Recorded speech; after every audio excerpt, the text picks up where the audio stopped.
আপনি জানেন আপনার মাথা যে সমস্যা আছে? আদি শুনেও না শোনার ভান করে উত্তর দিল না। তবে আদিবাও থেমে নেই, নিজ মনে আদিকে কথা শুনিয়ে যাচ্ছে। আদি তাকে কোনো পাত্তা না দিয়ে আদিবাকে টানতে টানতে নিয়ে বাসায় নিয়ে ফিরল। বাসায় ঢুকে আদিবা আবার চেঁচিয়ে উঠল, কখন থেকে এত কথা বলে যাচ্ছি, আপনার কানে যাচ্ছে না? যাবে না কেন? তুই বলছিস, আমিও শুনছি, কিন্তু উত্তর দেওয়ার প্রয়োজন মনে করছি না। উত্তর তো দিতেই হবে। আপনি বিয়েটা ভেঙে দিলেন কেন?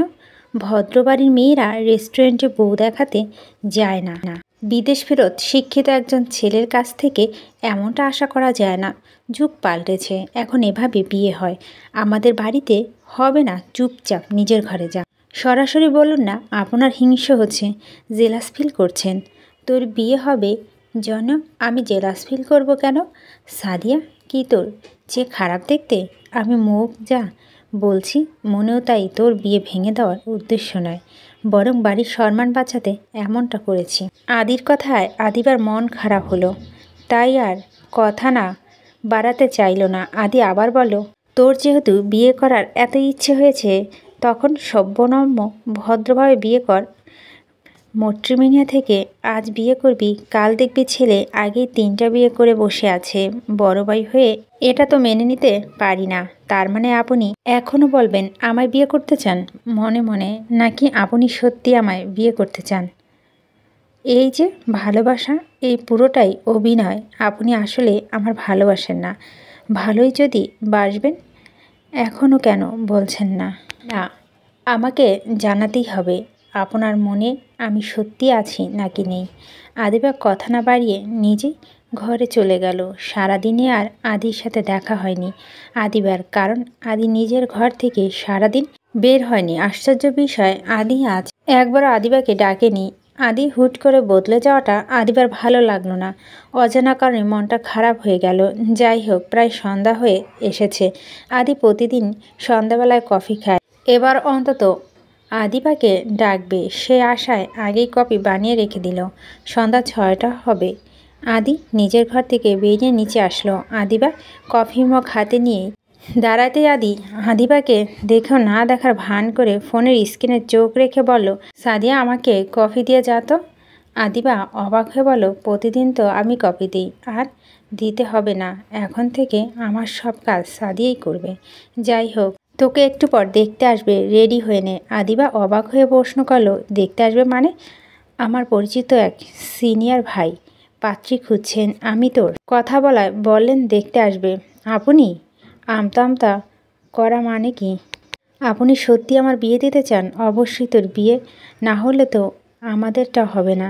চাই যত তাড়াতাড়ি সম্ভব তোকে বিয়ে দিতে হবে। এখন এত কথা না বলে রেডি হয়ে গিয়ে। আদিবা যাচ্ছে না দেখে আদি জুইকে ডেকে বলো, ওকে একটু সাজিয়ে দে তো। জুই, শাড়ি দরকার নেই, জামা পরে মাথায় ওড়না দিলেই হবে। সাজিয়ে দিব বলতে বুঝিনি ভাইয়া, পাত্রী দেখতে আসছে তাই সাজিয়ে দিবি। কিন্তু ভাইয়া, আদি জুইকে কথা শেষ করতে দিল না, অযথা ধমকি দিয়ে বলল, তোরা সবাই দেখছি বেদব হয়ে গিয়েছিস। এক কথা আমি দুবার বলি না। এক্ষুনি আদিবাকে নিয়ে যা, তা না হলে আজ সবার কপালে দুঃখ আছে। আদিবা কিছু বলার সুযোগ পেল না। আদি কি করতে চাইছে আদিবা বুঝল না। জুই তাকে সাজাতে সাজাতে আদির কণ্ঠে ভেসে আসলো, জুই পাত্রপক্ষে এসেছে। আদিবা কিছুই বুঝতে পারল না, কিন্তু নিচে এসে দেখলো জমজম অবস্থা। টেবিল ভর্তি নাস্তা, ফলমূল। এক পাশে বসে আছে আদি সহ বাড়ির বড়রা, অন্য পাশে 2জন অপরিচিত ছেলে এবং একজন ভদ্রমহিলা। আদিবাকে জুই নিয়ে আসতে আদি উঠে গিয়ে আদিবাকে এগিয়ে আনলো নিচের পাশে সোফায় বসে বলতে শুরু করলো, নিজের বোন বলে বলছি না আদিবা, যে শুধু দেখতেই সুন্দরী তা কিন্তু না, ওর আচার ব্যবহার খুব ভালো। সারাদিন বকা দিলেও টু শব্দ করে না, রান্না বান্না বাসার কাজ সব পারে। আদি আজ হঠাৎ আদিবার প্রশংসা করছে, ব্যাপারে কারোরই হজম হলো না। একে অপরের মুখ দেখাদেখি করছিল। ঠিক তখনই আদি বলে উঠল, আশা করি ওকে আপনাদের ভালো লেগেছে। ভাইয়া, আপনি চাইলে আদিবার সাথে পার্সোনালি কথা বলতে পারবো? বিয়ের আগে দুজনে মাঝে ভালো বন্ডিং হওয়ার জরুরি। আদিবা ওনাকে নিয়ে তোর ঘরে যা। আদিবা এবারও কিছু বলতে পারল না। আদি জোর করে আদিবাকে উপরে পাঠিয়ে দিল। আদিবা আদির এমন ব্যবহারের কারণ খুঁজে পেল না। আদিকে সে একটু জেলাস ফিল করাতে চেয়েছিল, কিন্তু আদি যে সত্যি সত্যি বিয়ের আয়োজন করে বসবে কে জানতো। আদিবা কিছু বলছে না দেখে পাশের ছেলেটি বলল, আমি আশিক। আপনার কথা আদি যতটা বলেছিল আপনি তার চেয়েও অনেক বেশি সুন্দরী। আমার এই বিয়েতে কোনো অমত নেই। আপনার কি আমাকে পছন্দ হয়েছে? আদিবা উত্তর দিতে পারল না, চোখের জলে ভরে আসলো। আদিবা মাথা নিচু করে জবাব দিল, ক্ষমা করবেন, আমি এই বিয়ে করতে পারবো না। আমি অন্য একজনকে ভালোবাসি। বলে আদিবা কেঁদে দিল আর দৌড়ে নিজের ঘরে চলে গেল। আদিবা বিয়ে ভেঙে গিয়েছে। পাত্রপক্ষ বলেছে আদিবাকে পছন্দ হয়নি, তবে এর পিছনে যে আদিবা হাত ছিল সেটা বলেনি। কারণ আদিবা পাত্র মানে আশিককে অনুরোধ করেছিল সে যেন সবাইকে বলে আদিবাকে তার পছন্দ হয়নি, সবাইকে তার ভালোবাসার কথা যেন না জানায়। আশিক মানবিক কারণে আদিবার অনুরোধ রেখেছে। সে বিয়ে ভেঙে দিয়েছে, কিন্তু কারণ জানায়নি কাউকে। আদিবা বিয়ে ভেঙে গেলেও তার মন বেজায় খারাপ। আদি কি করে তার বিয়ের আয়োজন করতে পারলো? তার মানে সে আদিবাকে সত্যি আর পছন্দ করে না, ভালোবাসে না। সে নিজের মন থেকে আদিবাকে একবারে বের করে দিয়েছে। হ্যাঁ, তাই হবে। তা না হলে আর যাই হোক আদিবাকে সেজে গুজে অন্য ছেলের সামনে আসতে দিত না। মিথ্যে অভিনয়ের জন্য হলেও দিত না। আদি বরাবরই রকচাটা। আদিবার দিকে কেউ তাকাবে সেটা মানতে পারবে না, অথচ আজ নিজে একা ঘরে একটা ছেলের সাথে পাঠিয়ে দিল। আদি হঠাৎ পরিবর্তন আদিবার মনে দাগ কাটল। সেও নিজেকে পরিবর্তন করার সিদ্ধান্ত নিয়েছে। আদির সাথে কথা বলা তো তুই মুখ দেখা না দেখিও বন্ধ করে দিয়েছে। নিজের ঘর থেকে একেবারে বের হচ্ছে না আদিবা। আদিবা দরজা বন্ধ করে নিজের ঘরে শুয়েছিল। হঠাৎ দরজায় কেউ কড়া নাড়ল। আদিবার ধারণা ছিল আদি কাজ, তাই সাড়া দেওয়ার প্রয়োজন মনে করল না। আবারও ঠক ঠক শব্দ ভেসে আসলো, সাথে আদিবার মায়ের গলা। আদিবার দরজাটা একবার খুলতো। আদিবা বিরক্ত হলেও মায়ের গলার আওয়াজ শুনে এগিয়ে গিয়ে দরজা খুলে সাথে সাথে দরজা বন্ধ করে দিতে চেয়েছিল, কিন্তু আদি সেটা হতে দিল না। আগে হাত দিয়ে আটকে ধরল। কি চাই? আপনারা এখানে কি করছেন? সরুন, দরজাটা লক করব। ন্যাকামি দেখার সময় আমার নেই। ভাবিস না তোর ঢং দেখতে এসেছি, কাকিয়া নিয়ে এসেছে তাই এসেছি। আদিবা কিছু বলতে যাবে তার আগেই তার মা বলে উঠল, আদি ঠিকই বলেছে, ভিতরে চল, তোর সাথে কিছু কথা আছে। আদিবা আপত্তি করতে চাইল, কিন্তু আদি তার আপত্তি কিংবা সম্মতির জন্য অপেক্ষা করল না। আদিবাকে হালকা ধাক্কা দিয়ে সরিয়ে দিয়ে ঘরে ঢুকে টেবিলের পাশ থেকে চেয়ার টেনে বসলো। আদিবার মা আর সাদিয়াও তার পিছু পিছু এসে বিছানায় বসেছে। আদিবা একরাশ বিরক্ত নিয়ে এগিয়ে গিয়ে বিছানার পাশে দাঁড়ালো। বিরক্ত নিয়ে প্রশ্ন করল, মা, আমার সাথে তোমাদের কি এমন দরকার বলো তো, যে সবাই দলে বলে এসেছো? আসলে মানে আদি বলছিল। শাহনা বেগম থামিয়ে দিয়া আদি বলে উঠল, কাকিয়া তুমি আমতা আমতা করছো কেন? যাই হোক, তোমার কিছু বলতে হবে না, যা বলার আমি বলছি। আবিদা, রেডি হ, বাইরে যেতে হবে। আবিদা ভুরু কুচকে তাকালো আদির দিকে। কি ব্যাপার, বাইরে কেন? তুই চাচা বড় মেয়ে, তাই তোর কিছু দায়িত্ব আছে, সেগুলো পালন করার জন্য। যা বলার সরাসরি বলুন, ঘুরিয়ে ফিরিয়ে কথা বলার আমার ভালো লাগে না। ছোট চাচা আমাদের ছেড়ে চলে গেছেন অনেক বছর হলো। বাবার শরীর তেমন ভালো না, তাই অফিসে দৌড়ঝাঁপ করা তার পক্ষে সম্ভব নয়। আমি এবার বিদেশে গেলে কবে ফিরবো জানি না, তাই কাকিয়া চাচ্ছিল ছোট চাচার সম্পত্তি বন্টনটা করেই ফেলতে। মানে বিয়ের পরে কে কেমন আচরণ করবে বলা যায় না, তাই ঝামেলা হওয়ার আগেই কাকিয়া অংশ কাকিয়াকে আর সাদিয়ার অংশ সাদিয়াকে বুঝিয়ে দিতে চাই। আদি কথায় ভীষণ অবাক হচ্ছে আবিদা। সময় কি মানুষকে এতটা বদলে দিতে পারে? আবিদা যেন কথা বলার ভাষা হারিয়ে ফেলেছে। কি হলো, এভাবে তাকিয়ে আছিস কেন? আপনার মনে হচ্ছে আমি বিয়ের পর সম্পত্তি নিয়ে ঝামেলা করব? এত ইমোশনাল হওয়ার মতো কিছু তো বলিনি, কেঁদে দিচ্ছিস কেন? আমি তো একবারও বলিনি আমার সম্পত্তি লাগবে। আপনাদের যার যা নেওয়া নিয়ে নেন। মুখে মুখে এমন সবাই বলে। যাই হোক, তোকে ঠকানোর কোনো ইচ্ছে আমাদের নেই। রেডি হয়ে নে, রেজিস্ট্রি অফিসে যেতে হবে, কিছু সই আর ছবি লাগবে। আমার ভাগের দরকার নেই, আপনার পুরোটা নিয়ে নেন। তোর ভাগ না লাগলেও তোর বিয়ের জন্য টাকা দরকার, আর টাকার জন্য সম্পত্তি দরকার। তাছাড়া তুই মুখে বললে তো আর সম্পত্তি নেওয়া যাবে না। আগে সবার ভাগেরটা সবাই বুঝে পাক, তারপর তোরটা তুই যাকে খুশি দিয়ে দিস। নিচে অপেক্ষা করছে, তাড়াতাড়ি আয় বলে আদি চলে গেল। আদিবা কিছু বলতে ইচ্ছে করছে না, খুব কান্না পাচ্ছে তার। সে ছলছল চোখে তাকালো মায়ের দিকে। এসবের কি খুব দরকার ছিল মা? আমাকে এভাবে আলাদা না করলেও পারতে। হতে পারে আমি কম শিক্ষিত, নিজের পায়ে দাঁড়াতে পারবো না, তাই বলে বিয়ের পর সম্পত্তি নিয়ে ঝামেলা করব? আদিবা এসব আমাদের সিদ্ধান্ত না, আদি চাইছে। আদি আদি আদি সব কিছুতেই আদি। আমাদের সব সিদ্ধান্ত ভাইয়া কেন নেবে? কেন মা, তোমার সব সময় কেন ওর কথাতেই গুরুত্ব দাও? এ বিষয়ে আপত্তি জানানোর সুযোগ আমাদের নেই আদিবা। তোদের নিজের ভাই মানে আমার ছেলে সন্তান নেই, সেই হিসেবে আদি তোর বাবার সম্পত্তি ভাগ পায়। ও যদি ওর ভাগ নিতে চায় আমরা মানা করি কি করে? উনি এতটা নিচে নামতে পারলেন, এতটা টাকা প্রয়োজন ওনার, এই নিয়ে কথা বাড়াস। আদিবা আজ হোক আর কাল হোক সম্পত্তি ভাগ হবে। এখানে তুই সম্পত্তি করলে তোর চাচা ভাববে আমরা লোভী। আদি ভাগ দিতে চাচ্ছি না। আদিবা আর কিছু বলল না, মনে একরাশ অভিমান নিয়ে বাধ্য হয়ে রেডি হয়ে নিল। আদিবা নিচে আসতেই আদি উঠে দাঁড়ালো। আদির বাবা বললেন, সব কাগজপত্র নিয়েছিস? আদিবা বলল, কোন কাগজ চাচা? তোর সাদিয়া, তোর মায়ের আইডি কার্ড, ছবিও লাগবে। আমি তো কিছুই নেইনি, ভাইয়া কিছু বলেনি। যাই হোক ভাইয়া, আপনি একটু দাঁড়ান, আমি কাগজগুলো নিয়ে আসছি। সাথে সাথে আদি বলে উঠল, লাগবে না, কাগজপত্র প্রয়োজন নেই, তুই গেলেই হবে, আয়। বলে আদিবার হাত ধরে হাঁটতে লাগলো। পিছন থেকে আহমেদ সাহেব বলে উঠল, সব কিছুতে বাড়াবাড়ি ভালো না আদি, কাগজ ছাড়া কি করে হবে? আর আদিবা একা গিয়ে কি করবে? সাদিয়াওকে যেতে হবে। আরে দাঁড়া। আদি তার বাবার কথা পাত্তা দিল না, আদিবাকে নিয়ে বেরিয়ে গেল। বাইরে এসে আদিবা এক ঝাটকা হাত ছাড়িয়ে বলল, কি শুরু করেছেন? চাচা কি বলছে শুনতে পাননি? পেয়েছি, কিন্তু আজ সম্পত্তি ভাগাভাগি হচ্ছে না, তুই শুধু বন্টন নামার জন্য আবেদন করতে যাচ্ছিস, তাই অন্য কাউকে যেতে হবে না।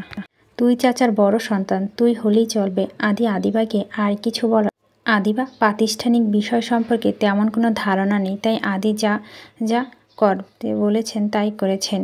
তাছাড়া আদি যদি তাকে ঠকিয়ে সব সম্পত্তি নিয়ে নেন তাতে তার কোনো আপত্তি নেই, তাই যেখানে সই করতে বলেছে সেখানেই করেছে, পরে দেখার প্রয়োজন মনে করেনি। সাইন করার পর আদিবার ছবি তোলা হয়েছে। সব শেষে আদিবাকে ওয়েটিং রুমে বসতে বলে নিজে এগিয়ে গিয়ে কিছু কাগজপত্র জমা দিচ্ছিল, কিন্তু কাগজগুলো দেখা পর আদি নিজের ওয়ালেট থেকে কিছু একটা বের করে সামনে বসে থাকা অফিসারকে দেখালো, যা দেখে অফিসার ভুরু কুঁচকে এলো, কিন্তু আদিকে প্রশ্ন করার সাহস হয়ে উঠল না। সবার সামনে সিন ক্রিয়েট করারও উচিত হবে না, তাছাড়া সেই ব্যাপারটাও পুরোপুরি শিওর না, তাই বাসায় ফিরে নিজের ঘরে ছুটে গেল। আর আলমারিতে চোখ বুলিয়ে অবাক হলো, আলমারিতে তার সার্টিফিকেট, আইডি কার্ড কোনো কিছু নেই, কিন্তু আদিবার স্পষ্ট মনে আছে সে তার গুরুত্বপূর্ণ কাগজগুলো এখানে রেখেছিল, আর আলমারিতে চাবি সবসময় তার নিজের কাছেই থাকে। তাহলে কাগজগুলো গেল কোথায়? তাহলে কি তার সন্দেহ ঠিক? আদি ওয়ালেটে যে আইডিটা ছিল সেটা তার? আদিবা আর কিছু ভাবতে পারল না, সোজা আদির ঘরে চলে গেল। আদি সবে বাইরে থেকে ফিরেছে, তাই ফ্রেশ হয়ে এসে শার্ট চেঞ্জ করছিল। আদিবাকে হন্তদন্ত হয়ে আসতে দেখে আদি কিছুটা বিচলিত হলো, তাড়াতাড়ি টি শার্টটা পরে নিল। কি হয়েছে, কিছু বলবি? আদিবা উত্তর দিল না, সে এদিকে ওদিকে কিছু একটা খুঁজছে। আদিবার গতিবিধি বোঝার চেষ্টা করলো, আর বুঝে গেল হয়তো। আদি নিজের ওয়ালেটের উপর নজর দিতে সাথে সাথে আদিবা সেদিকে এগিয়ে গেল, কিন্তু সফল হতে পারল না। আদি তার আগেই ওয়ালেটটা নিজের দখলে নিয়ে নিয়েছে। আদিবার বেশ রুক্ষ কণ্ঠে বলল, আমি আপনার ওয়ালেটটা একটু দেখতে পারি? আদি সোজাসাপটা জবাব, না। না কেন? দিন বলছি। আমি জানি কেন নিতে চাচ্ছিস, আইডি কার্ডটা দেখার জন্য, তাই তো? দেখার কিছু নেই, ওটা তোদের আইডি। ফটোকপি জমা দেওয়ার পর রিয়েল কপি দেখে কনফার্ম সেজন্য দেখিয়েছিলাম। আপনি আইডি দিয়ে কি করছেন সেটা পরের বিষয়, আগে বলুন আপনি আমার আইডি নিলেন কি করে? আদি বাঁকা হাসলো, উত্তর দিল না। আবিদা রাগে তেতে উঠল। আমি জানতাম আপনি কোন কারণ ছাড়া আমাকে নিজের ঘরে থাকতে দেননি, কিন্তু কেন দিয়েছিলেন কারণটা খুঁজে পাচ্ছি না। এখন বুঝলাম। যাক, দেরিতে হলেও বুঝেছিস তো, এই অনেক। চোরের মতো আমার আলমারিতে হাত দিয়েছেন কেন? আদি কখন কি করে তার কৈফিয়ত কাউকে দিতে দেয় না। আর চোরের মতো নয়, অধিকার আছে বলেই হাত দিয়েছি। কিসের অধিকার? এই বাসাটা তোর না আমার, তাই এই বাসার সব কিছুর উপর আমার অধিকার আছে, এমনকি তোর উপরও। আপনি আমার কাগজপত্র নিয়ে কি করবেন? তেমন কিছু না, সম্পত্তির ব্যাপারে একটু দরকার ছিল তাই নিয়েছিলাম। আমার কাগজ আমাকে ফেরত দিন। কাজ শেষ হয়নি, শেষ হলে দিয়ে দিব। আপনি সীমা পেরিয়ে যাচ্ছেন। আদি উত্তর দিতে যাবে তার আগে জুই আসলো ঘরে। ভাইয়া, নিচে একজন ভদ্রলোক, তার 2 মেয়ে এসেছে তোমার খোঁজ করতে। ও গড, আঙ্কেল চলে এসেছে। আদিবা, যা তো একটু ভালো মন্দ নাস্তা ব্যবস্থা কর, আমার খুব গুরুত্বপূর্ণ কয়েকজন গেস্ট এসেছে বলে আদি হন্তদন্ত হয়ে নিচে চলে গেল। আদিবা কিছু বলার সুযোগ পেল না, কিন্তু আদি কি করতে চাইছে আদিবা জানতে ইচ্ছে করছে। তাই আদির গেস্ট অজুহাতকে পাত্তা না দিয়ে নিচে যেতে চাইল, কিন্তু সিঁড়িতে গিয়ে থমকে দাঁড়ালো, কারণ আদির গেস্ট অজুহাত দেয়নি। সে সত্যি গেস্টের নিয়ে বেশ উদ্বিগ্ন। আদি রীতিমতো দৌড়ে গিয়ে ভদ্রলোককে জড়িয়ে ধরল। লোকটি যে আদিকে বুকে জড়িয়ে বেশ সন্তুষ্ট হয়েছে বোঝা যাচ্ছে। পাশের মেয়ে দুটি মুখে হাসি। আদিবা কিছুটা কৌতূহলের চোখে জুইয়ের দিকে তাকালো। সাথে সাথে জুই বলল, আমি চিনি না এরা কারা। ভাইয়াকে এর আগে এত আন্তরিক হতে দেখিনি কখনো। আমিও দেখিনি। আদি লোকটিকে আসতে বলে মেয়ে দুটির সাথে কুশল বিনিময় করলো, তারপর ব্যস্ত পায়ে উপরে আসতে নিল। আদিবা জুইকে সিঁড়িতে দেখে আদি একবার নিচের দিকে দেখে বলল, আদিবা, দয়া করে আমার মান সম্মানটা নিয়ে আজকে খেলিস না। তুই যদি রান্না না করতে পারিস, করার দরকার নেই, নিজের ঘরে চলে যা বলে বাবা মায়ের ঘরের দিকে চলে গেল এই 2 রমণীকে, যার জন্য আদি এত ব্যস্ততা আদিবাকে জানতেই হবে। তাই সেও আদির পিছন পিছন গেল। ঘরে ঢুকে দেখলো আদি তার বাবাকে টাকা দিচ্ছে। বাবা, বাজারের সবচেয়ে বড় মাছটা নিয়ে আসবে, সাথে চিংড়ি, গরুর মাংস। মা, ঘন দুধের পায়েস করো। আসলে আমার আগে বলা উচিত ছিল, কিন্তু আদিবাকে নিয়ে বের হতে গিয়ে মাথা থেকে একদম বেরিয়ে গিয়েছিল। এই মেয়েটা সবসময় এত প্যারা দেয়। যাই হোক, কাকিয়াকে নিয়ে একটু সামলে নাও প্লিজ। অরিন কোথায় তুই? বলতে বলতে আদি অরিনের ঘরে চলে গেল। আদিবাকে সে যেন কোনো পাত্তাই দিল না। আদি এমন ব্যস্ততা দেখে মোটামুটি সবাই অবাক হয়েছে। আদিবা ঘর থেকে বের হতেই দেখলো আদি অরিনকে বলছে, সাবধান, একটাও বাড়তি কথা বলবি না, ঠিক আছে? জেসমিন আর সিনথিয়াকে নিয়ে বাগানে ঘুরতে যা। অরিন সন্দেহজনক চোখে আবিদার দিকে একবার তাকায়ে আদির সাথে নিচে যেতে থাকলো। জুই আবারও তার মুখ খুলল, আদি বাপু, ঘটনা কি বলতে? ভাইয়া কি এমন সাদিয়াকে বাদ দিয়ে এই ম্যাম সাহেবদের বিয়ে করবে নাকি? আদিবা চোখ গরম করে তাকালো জুইয়ের দিকে।